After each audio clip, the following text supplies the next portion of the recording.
Salut à tous, c'est Audrey, bienvenue dans cette nouvelle Capsule Geek. Alors juste une petite parenthèse avant de commencer, la semaine dernière malheureusement je n'ai pas pu poster ma Capsule Geek hebdomadaire parce que j'ai été assez malade, donc du coup ça a été juste impossible. Mais bref, voilà, me voilà de nouveau en forme et donc du coup je vais pouvoir rattraper mon retard. Et cette semaine au sommaire, on va commencer avec pas mal de jeux de société qu'on a pu tester. Alors ce qui est sympa c'est que vous allez voir qu'il y a pas mal de mondes différents, ça sera dans l'espace, dans la nature et même dans un temple maudit en Inde. Vous allez voir que c'est d'enfer. On parlera ensuite de jeux vidéo avec le super Call of Cthulhu que j'ai pu commencer sur la PS4. Et ensuite on parlera lecture pour changer. Je me suis acheté 3 mangas, donc vous allez pouvoir les découvrir dans cette capsule. Et on terminera par un petit bonus spécial Lego, un petit bus londonien bien sympathique.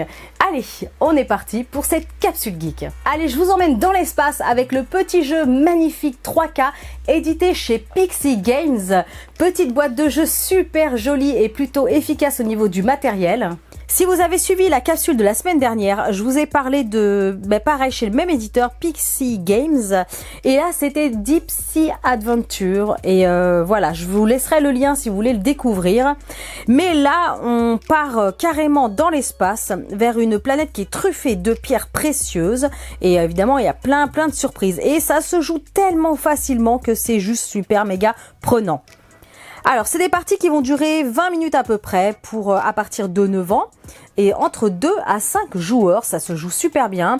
Alex, comme je vous le dis souvent, il a 7 ans et demi et pour le coup, il a super bien pigé les règles. Donc le 9 ans, je le comprends pas trop sur ce jeu-là. Mais voilà, non, 7 ans et demi, ça passe à l'aise. Vous allez vous retrouver dans un futur assez proche et les chercheurs découvrent un type de cristal très particulier. Et en fait, ce qui va se passer, c'est que si votre pierre, elle est toute seule, elle va être vraiment totalement quelconque. Mais par contre, quand vous allez l'associer avec 2 autres de ces cristaux, forcément, là, ça va être la pierre méga précieuse. Ils vont donc changer de forme et se transforment soit en pierre précieuse, soit en une source de carburant. Donc c'est assez sympa parce qu'il va falloir quand même prévoir votre retour en prenant donc du carburant, mais aussi collectionner assez de pierres précieuses pour pour gagner la partie et amasser un maximum de trésors. Voilà, donc 3K, petit jeu vraiment super chouette à avoir dans sa ludothèque.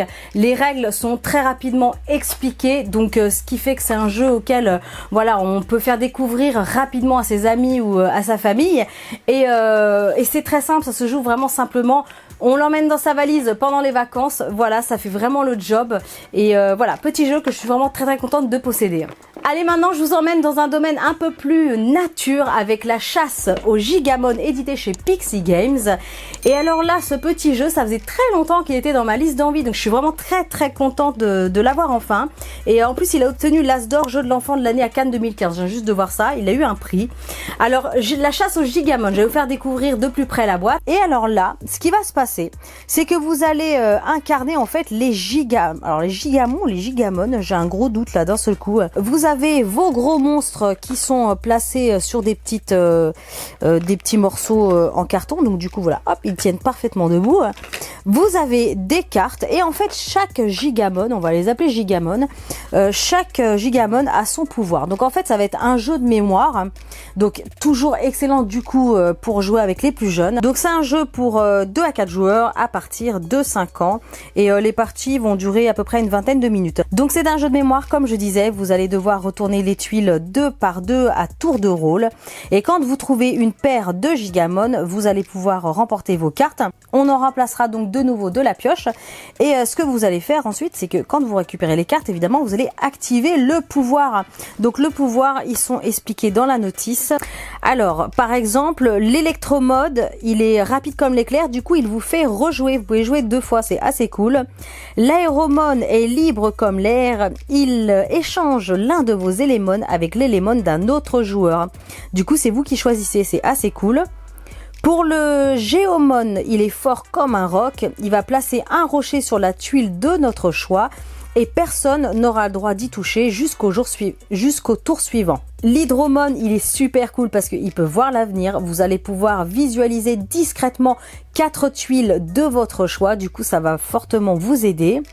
On a le Polymon, il est copain avec tout le monde, c'est comme une sorte de joker et du coup il fait toujours la paire avec les autres Élémon, c'est-à-dire que par exemple si vous avez qu'un Élémon, bah, celui-là va s'ajouter et du coup bah, c'est cool quoi, ça va vous en faire gagner un autre. On a le Floramon, alors elle c'est la plus gentille, elle vous offre une tuile tirée de la pioche. Et enfin le dernier, le Pyromon, c'est un vrai petit coquin, il brûle les élémons, donc du coup celui-ci c'est vrai qu'il est vraiment pas cool. Choisissez un joueur qui défausse un de ces élémons, c'est vous qui choisissez. Un petit jeu tout mignon pour les enfants, mais même les plus grands. Moi j'adore ce jeu. Bon, Alexandre a vraiment totalement flashé dessus, ça c'est sûr. C'est vraiment de son âge. Mais voilà, les règles sont vite apprises, sont vite expliquées. Voilà, c'est vraiment de la mémorisation, le coup des cartes qu'on retourne par paire et tout ça. Donc, puis ça reste facile parce qu'il n'y en a pas 50 sur la table. Le but du jeu est de récupérer un maximum de gigamon et voilà, ça fait vraiment bien le job. C'est des parties qui sont en plus plutôt courtes à jouer, une quinzaine de minutes. En plus, ce qui est top, c'est que le matériel est de super bonne qualité, les cartes sont bien épaisses et rigides, on voit que c'est vraiment adapté pour les plus petits. Donc voilà, vraiment un jeu très sympa à avoir dans sa ludothèque aussi. Allez, maintenant je vous emmène au fin fond de l'Inde dans un temple maudit avec Nagaraja. C'est le dernier jeu de Bruno Catala et Théo Rivière avec des illustrations superbe de Vincent Dutray, je le souligne parce que franchement c'est le matos, c'est juste mais incroyable. Édité chez Hurricane. Alors Nagaraja, c'est des parties qui vont durer une trentaine de minutes, c'est pour 2 joueurs uniquement et c'est pour les 9 ans et plus. Donc du coup c'est adapté à Alexandre qui a 7 ans et demi et à Maxime évidemment qui va sur ses 14. Donc là vous êtes télétransporté en Inde, vous avez des temples jumeaux qui renferment d'antiques reliques qui viennent donc d'être découvertes. Vous partez immédiatement dans une course au trésor et évidemment le but c'est que vous emparez le premier du trésor. Bien sûr il faudra être prudent car quand vous rassemblez 3 reliques maudites, eh ben ça sera fatal pour vous. Alors le matos est juste mais complètement dingue, c'est super beau. J'ai oublié de vous dire que c'était édité chez Hurricane pour info. Donc déjà la boîte elle est super, vous ouvrez, non mais regardez quoi, c'est d'enfer. Tout est calculé pour être super bien rangé. Moi ce genre de boîte franchement ça me fait rêver. Je sais pas vous mais moi j'adore. Et alors là en fait c'est marrant parce que vous allez pas avoir c'est pas vraiment des dés, c'est des sortes de bâtons. Des petits bâtonnets en plastique comme ça qui vont remplacer les dés, donc c'est assez sympa. Le principe du jeu dans Nagaraja, c'est que chaque joueur parcourt son propre temple. Il va y avoir des cachettes secrètes qui renferment des reliques sacrées ou alors maudites. Et ces reliques rapportent en fait des points de victoire et sont placées au hasard face cachée autour des temples. Alors l'installation elle est simple, vous allez poser vos 2 petits plateaux de jeu et tout autour vous allez placer face cachée en fait les reliques. Alors évidemment au fur et à mesure vous allez placer vos routes et quand vous atteignez une relique, hop, vous allez pouvoir la tourner et si c'est un trésor évidemment vous le remportez, donc attention évidemment aux reliques qui sont maudites. Alors concernant les cartes, justement ça va être lié aux dés et en fait sur ces fameuses cartes vous allez avoir principalement 2 informations. Donc soit vous allez jouer cette carte et en fait vous avez donc le choix entre 2 actions. Vous pouvez récupérer les petits dés verts par exemple. Vous allez pouvoir utiliser la carte pour le pouvoir qu'elle fait. Donc évidemment chaque carte a un pouvoir différent. Suivant le moment où vous êtes dans le jeu, il faudra bien choisir. Donc voilà pour Nagaraja, superbe jeu avec un matos, je crois que c'est certainement le plus beau jeu niveau vraiment matériel que je possède, c'est absolument superbe. Donc voilà, si vous sentez l'âme d'Indiana Jones, Temple maudit, les reliques, les trésors, ce jeu est vraiment fait pour vous. Allez maintenant, je vous emmène au Moyen-Âge. Quand je vous disais que les thèmes changeaient, c'était vraiment du sérieux. Et là, c'est le jeu Guédelon. Alors pour ceux qui ont tilté, vous aurez bien compris que Guédelon, c'est vraiment le château, celui qui est dans le sud. Et si je me trompe pas, je crois que la construction a débuté en 97. Et donc Guédelon, c'est quoi? C'est un château en fait du Moyen-Âge en fait ils sont en train de le construire, mais avec les moyens de l'époque. Je vous laisse imaginer le temps que ça va prendre. Et donc du coup, ils ont fait le jeu quoi, Guédelon de ce château, mais quelle superbe idée. Alors on l'a testé, le jeu est juste dingue. Alors c'est un jeu de Xavier Faure qui a été illustré par Jean-Benoît Héron et c'est sorti chez Asynchrone. Donc c'est pour les 7 ans et plus, entre 1 à 4 joueurs et ça dure à peu près 60 minutes. Donc ce qui est assez cool, vous avez bien entendu, c'est 1 à 4 joueurs. Donc celui qui veut jouer tout seul, il peut. Et ce mode là est du coup très sympa. Alors, je vous cache pas qu'au début, la mise en place, je me suis un petit peu arraché les cheveux. Il faut jouer facilement 2-3 parties pour bien assimiler les règles et bien comprendre. Donc dans ce jeu, vous allez être en fait des bâtisseurs et vous allez pouvoir construire votre château. Alors évidemment, ça sera en 2D, mais c'est assez sympa. Donc c'est un jeu de gestion coopératif.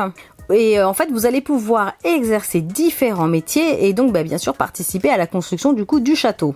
Donc ce qui est sympa, c'est que quand vous avez des enfants par exemple autour de la table qui aiment pas trop perdre quand vous jouez, c'est assez cool parce que comme c'est coopératif, c'est soit on gagne tous ensemble ou alors on perd tous ensemble. Donc comme pour le vrai château de Guédelon, vous allez devoir produire des matériaux bruts à la carrière de pierre, vous allez aller dans la forêt, vous allez au puits d'argile pour acheminer vers les différents ateliers. Vous allez pouvoir être aussi tailleur de pierre, charpentier, tuilier, maître d'œuvre, forgeron, cordier ou encore maçon. Bref, vous allez vraiment avoir le choix. Donc du coup, c'est un jeu qui va se jouer sur un plateau. Et le but du jeu, c'est en fait les joueurs vont devoir achever la construction du château avant la fin du 18e tour.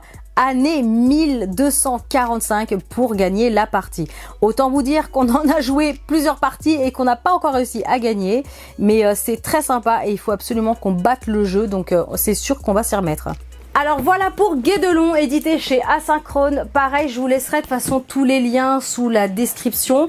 Jeu coopératif, familial, le mode solo qui est assez extra que Maxime a pu tester plusieurs fois, qui fonctionne vraiment très bien. Et c'est vraiment chouette. Au début, ça peut être un petit peu long la première partie à mettre en place, mais après, une fois que c'est rodé, c'est bon. C'est super. Ensuite, le petit jeu tout mignon, édité chez Abba, Fort comme un dragon. Alors là, ça s'adresse pour les plus petits, à partir de 5 ans jusqu'à 99 ans ou plus. Donc là, ce sont des petites parties qui vont durer une quinzaine de minutes. C'est vraiment un jeu de mémoire et de tactique. On a un très beau plateau de jeu qui est plutôt efficace. Il est grand, donc comme ça s'adapte à des enfants, c'est plutôt chouette. C'est pas des tout petits plateaux. Pour toute la famille, évidemment. Et en fait, Fort comme un dragon, qu'est-ce que c'est? Ça va être un jeu de course, tout simplement. Donc là, je vous emmène dans un univers de dragons qui vont faire une course autour d'un volcan. Et le but du jeu, évidemment, c'est de faire le tour du volcan. Et forcément, il va falloir aussi avoir une bonne mémoire de dragon. Donc là, on a des jolis meeples qui représentent des dragons. Ils sont tout en bois, ils sont superbes. Le matériel est de très bonne qualité. Comme je vous disais, ça s'adresse à des petits, donc c'est assez épais, c'est pas mal du tout. La préparation du jeu est vraiment très rapide à mettre en place. Alors ce qui est sympa, c'est qu'on peut jouer à 2 et c'est jusqu'à 4 joueurs. Et là, la fin de la partie se termine dès qu'un dragon a fait une fois le tour du volcan et qu'il est arrivé de nouveau évidemment dans sa grotte. Il gagne donc cette folle course. Donc voilà. Il y a une course, évidemment, il y a des pièges et franchement, ça marche très bien avec les petits. C'est des parties qui sont très rapides, donc voilà, c'est un jeu auquel on revient régulièrement, c'est vraiment très sympa. Allez, on passe maintenant au jeu PS4, donc Call of Cthulhu. Call of Cthulhu, ah, punaise, c'est dur à dire. Donc voilà, pour ceux qui connaissent un peu l'univers de Lovecraft, forcément ça va vous plaire. Alors Cthulhu, c'est quoi? C'est un énorme monstre tentaculaire et en fait il va s'immiscer dans le rêve des gens. Autant vous dire que c'est pas très cool. Donc ambiance du jeu plutôt stressante et glauque, avec évidemment un bon côté fantastique. Donc là ça va être vraiment un jeu de rôle, c'est un jeu ce qu'on appelle narratif. Et qui dit évidemment narratif, dit beaucoup d'analyse et de déduction. On va donc incarner un enquêteur qui va se rendre sur une île pour évidemment aller enquêter suite à la disparition d'une famille lors d'un incendie. Avec une atmosphère très lourde, comme je vous disais, et vraiment très flippante. Faut pas jouer trop tard le soir, en tout cas pour ma part. Alors, ce qui est très sympa, c'est qu'on peut choisir ses propres voix et du coup, ça modifie l'histoire. Alors, c'est un univers un peu bizarre parce qu'on sait pas trop des fois si c'est la réalité, si c'est le mental qui joue. Donc, c'est vraiment très étrange. Mais bon, comme je vous disais, j'en suis vraiment qu'au début, mais en tout cas, moi, j'accroche énormément. Allez, maintenant on passe à la lecture. Je me suis acheté le Ranma 1/2, alors le tome 1. parce que c'est 10 balles pièce et il y en a bien 8 qui sont sortis je crois, peut-être même 9. Donc c'est édité chez Glénat, c'est les tout nouveaux, c'est la réédition, donc ils sont assez épais, ce qui explique aussi le prix. Donc voilà, pour ceux qui connaissent pas Ranma 1,5, je pense que beaucoup d'entre vous doivent connaître le personnage qui se change en fille ou en garçon suivant s'il se prend un seau d'eau froide ou d'eau chaude, donc ça fait des situations très cocasses et plutôt comiques. Donc voilà, Ranma 1,5, bah moi j'ai toujours été fan de la série, donc forcément je devais posséder ce premier tome. Ensuite, Colère nucléaire, pour ceux qui se souviennent évidemment de la catastrophe de Fukushima. Et ben là c'est le premier tome d'une trilogie qui d'ailleurs en 3 tomes, hein, c'est la totale. Donc c'est de Takashi Imashiro, édité chez Akata. Donc pour l'instant je n'ai que le premier numéro, je l'ai pas encore lu, donc je peux pas vraiment vous faire de retour. Donc par contre j'ai vraiment très hâte de le découvrir. Allez, une lecture après un peu moins dure. 50 nuances de gras, notre petit elfe qui adore l'huile et les frites. Là c'est le tome 1, le tome 2 je crois qu'il sort début juillet et le tome 3 en septembre si je me trompe pas. C'est édité chez Doki Doki, mais alors attention, c'est réservé à un public averti, interdit au moins de 15 ans, c'est bien écrit à l'arrière, je l'avais pas vu tout de suite en l'achetant. C'est un seinen qui explique le pourquoi du comment. Donc celui-ci pareil, je l'ai pas encore commencé, mais j'ai très hâte de le lire et je ferai des retours en commentaire.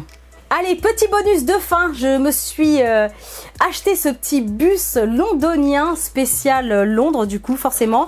Et là c'est la boîte 40220 et j'ai acheté ça, parce qu'évidemment on ne le trouve plus. Hein. Je l'ai acheté sur Rakuten à 10 balles, je suis trop contente, c'est un vieux monsieur qui le vendait. Et j'ai une planche de stickers qui va avec et j'ai pas réussi à la retrouver avant la vidéo, je suis désolée. Donc voilà, ce petit bus londonien qui était offert je crois en 2018, enfin je vérifie quand même, ou 2011, je sais plus quelle date c'est. Et en fait il fallait faire une certaine somme d'achat. Alors je sais plus si c'était 75, 80, enfin Lego adore faire ça, pour avoir cette petite boîte en fait gratuite, et c'était distribué uniquement je crois à Londres. Donc autant vous dire que c'est un vrai petit trésor, surtout pour 10 balles, je suis trop contente. Ça sera tout pour cette semaine. En tout cas, j'espère vraiment que cette capsule vous aura plu. N'hésitez pas à partager un maximum, ça m'aide énormément. Likez et commentez cette vidéo. Si c'est pas encore fait, je vous invite à vous abonner à ma chaîne. Moi, je vous dis à très bientôt pour des recettes super méga gourmandes. Et on se retrouve samedi prochain à 20 h pour une nouvelle capsule geek. En attendant, prenez soin de vous et bonne soirée. Salut!